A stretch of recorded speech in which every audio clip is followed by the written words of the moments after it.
blogs have expanded and exploded in the past few years. We do feel very strongly that ScienceBlogs has maintained its unique position because of the fact that it's fundamentally mission-driven.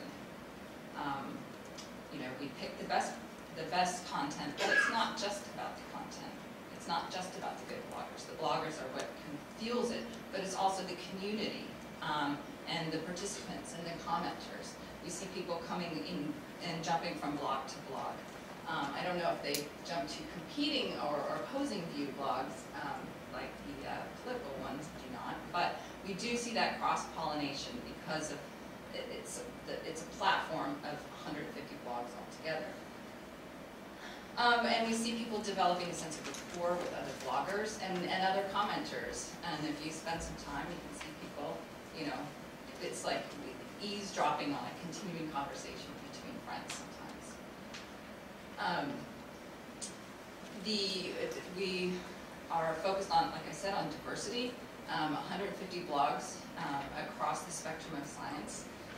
In 3 languages, we have not only ScienceBlogs in English, but we have German and Brazilian versions of ScienceBlogs as well. And then in 10 verticals, subject areas from life sciences to the humanities. So far, we're unmatched in size in terms of a blogging community.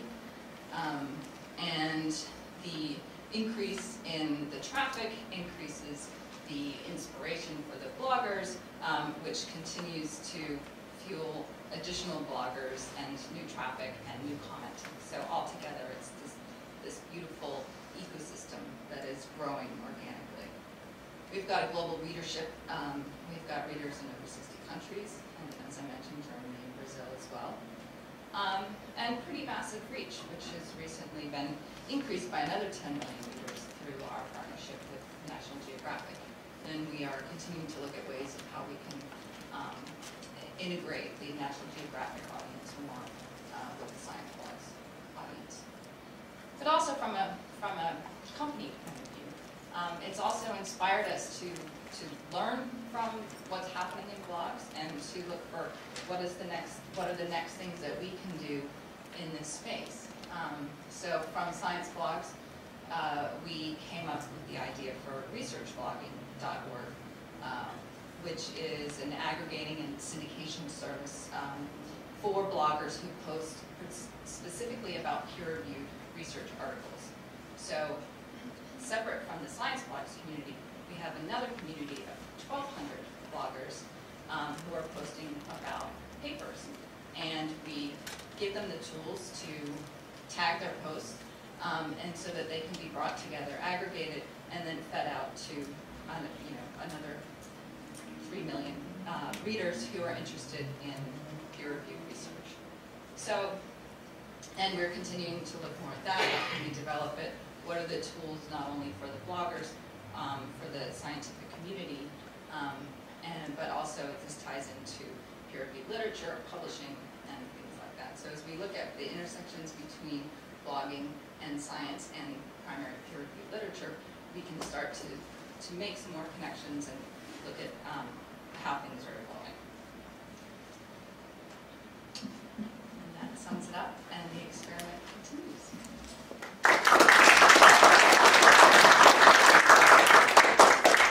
He's on, because I'll introduce him.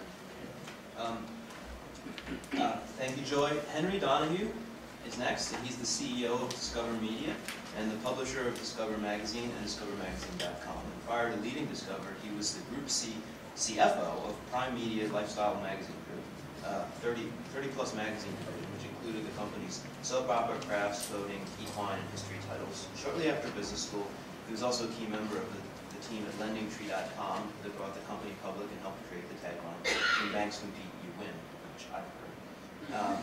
Didn't turn out so well, actually. It's funny. It turns out when banks compete, you don't win. In terms of the global economy. That's exactly right. And he's a Harvard graduate, so he's back home, and a graduate of the Darden Graduate School of Business at the University of Virginia. Okay, thank you, Chris. Just quick scan of the room. How many people here have read Discover the magazine? Either as a subscriber or on the newsstand? How many people here have been employed by Discover the magazine? Okay. How many people here have read Discover magazine online? Okay, a little bit fewer. How many people are regular readers of the Discover blogs? How many people here are Discover bloggers? Okay, good. You know, I think Chris might be disappointed that Joy and I aren't going to arm wrestle or something during the talk. But I think we do come at it from a very different perspective. From my perspective, ScienceBlogs, and Joy did a great job of describing this, is a very sort of organic, what I call sort of bottoms-up approach. They have lots of blogs on lots of topics and lots of comments, and there's sort of a intellectual ferment there of activity that people are engaged in. We come at it from the perspective, and especially me from the business perspective, I'd say I'm going to position this as a much more top-down approach, where we start from the mission of Discover. So Discover, this is our 30th anniversary year of the magazine. It was founded in 1980 by Time Inc. because they saw that the best-selling covers of Time in the 70s and early 80s, after Jesus, which is the perennial #1 on the cover of Time, were the science-related topics. So they saw an opportunity to create essentially a science version of Time magazine. And there were many launches in that market and in that space in the early 80s, Science 80 and Omni and these different magazines, in addition to Scientific American and Popular Science, who've been around now for 150 plus years. I was part of the team. We bought the magazine from Disney. I'm not going to go through the whole corporate history of Discover, but we bought the magazine from Disney Publishing just about 5 years ago, backed by 2 private equity firms based in New York. So I was I guess, gladdened when Chris and Sheila invited me to talk about the business angle of it, because I'm backed by financial investors. We do this because we make money doing it, and that's sort of the goal at the end of the day from a business perspective. But the editorial mission, which is core to what we do, be it in the magazine, on the website, in the blogs, in live events, is helping people lead richer lives by explaining and expanding their world. So what does that mean? It's science for the layperson. It's entertaining, it's accessible. If you think about the magazine side, Scientific American, which has a smaller circulation than we do, so they're at 450,000, we're at 700,000 on the magazine. You need to have a pretty robust level of knowledge going into an issue of Scientific American to get a lot out of it. It's a fantastic magazine. It's been around a long time, but it tends to be more technical. It's really not aimed at the average, curious, interested layperson.